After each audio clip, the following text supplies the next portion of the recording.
Richard de Zoysa, born on the 18th of March 1958 in Colombo, Sri Lanka, was a prominent figure in the country's literary and political landscape. His life, though tragically cut short, left an indelible mark on Sri Lankan society and continues to be remembered decades after his untimely death. De Zoysa's early years were shaped by his diverse heritage. His father, Lucien de Zoysa, hailed from the majority Sinhalese community, while his mother, Manik de Zoysa, was a family physician from the minority Sri Lankan Tamil community. This mixed ethnicity would later influence his worldview and his approach to the complex social and political issues of his time. The young Richard received his education at the prestigious S. Thomas College in Mount Lavinia. It was here that his talents began to flourish, particularly in the realm of drama and public speaking. His Sinhala acting abilities were nurtured by D.S. Jayasekara, a mentor who recognized the spark of brilliance in the young student. De Zoysa's prowess on stage was not limited to his mother tongue. In 1972, he was judged Best Actor in the English medium at the National Inter-School Shakespeare Drama Competition, a testament to his versatility and skill. Beyond the stage, de Zoysa was an active participant in the intellectual life of his school. He was a member of both the debating team and drama society, honing his skills in argumentation and performance alongside peers such as Chanaka Amaratunga. These formative experiences would later serve him well in his career as a journalist and activist, where the ability to articulate complex ideas and engage with diverse audiences was paramount. De Zoysa's mother, Manorani Sarawamutu, played a significant role in shaping his character and values.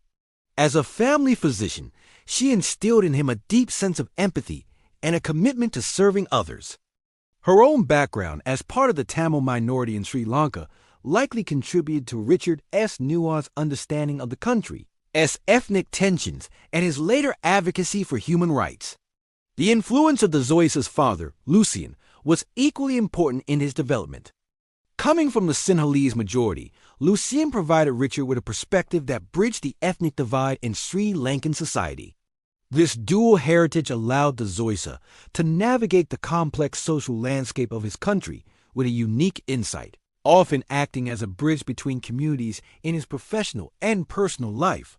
As de Zoysa matured, he became increasingly involved in the political discourse of Sri Lanka.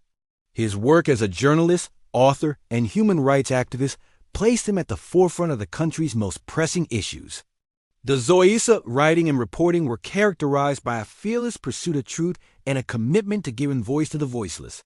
He was not content to be a mere observer of events, but sought to actively shape the narrative around social justice and human rights in Sri Lanka. De Zoysa's political engagement was not without risk. The late 1980s and early 1990s were a turbulent time in Sri Lankan history, marked by ethnic conflict, political violence, and suppression of dissent. As the head of the Colombo office of the Inter-Press Service, de Zoysa was in a position to report on these issues to an international audience, shining a light on matters that some within the government would have preferred to keep in the shadows. The culmination of de Zoysa's life's work, and tragically, his life itself, came on the 18th of February 1990. In the early hours of that fateful morning, an armed group broke into the Welikatawad housing estate where de Zoysa lived with his mother and associate of V. Karunaratne.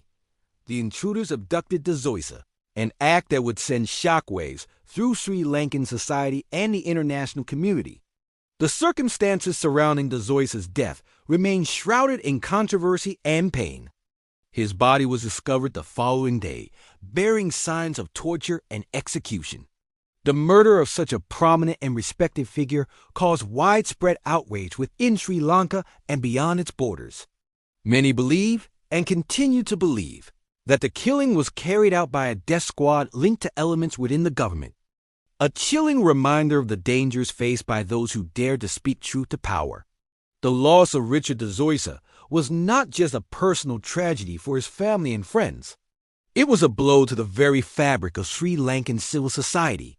His murder represented an attack on freedom of expression, on the right to dissent, and on the hope for a more just and equitable Sri Lanka. The outpouring of grief and anger that followed his death was a testament to the impact he had made in his short life and the principles for which he stood. In the years since his murder, de Zoysa's legacy has continued to inspire new generations of journalists, activists, and artists in Sri Lanka. His life serves as a powerful reminder of the importance of speaking out against injustice, even in the face of grave personal risk. The questions surrounding his death remain unanswered, a painful reminder of the impunity that often accompanies political violence. Richard de Zoysa's story is one of talent, courage, and ultimately, sacrifice. From his early days as a gifted student actor to his final role as a voice for the voiceless, he embodied the best of Sri Lanka's diverse and complex society. His mixed heritage allowed him to see beyond ethnic divisions. His education gave him the tools to articulate his vision, and his conscience drove him to use those tools in the service of justice and truth. As Sri Lanka continues to grapple with issues of reconciliation, accountability, and human rights, the memory of Richard de Zoysa stands as both a challenge and an inspiration. His life reminds us of the power of words and ideas to shape society, and his death serves as a stark warning of the forces that seek to silence those ideas. In remembering Richard de Zoysa, we are called to reflect on the values for which he lived and died, and to consider our own role in building a more just and equitable world.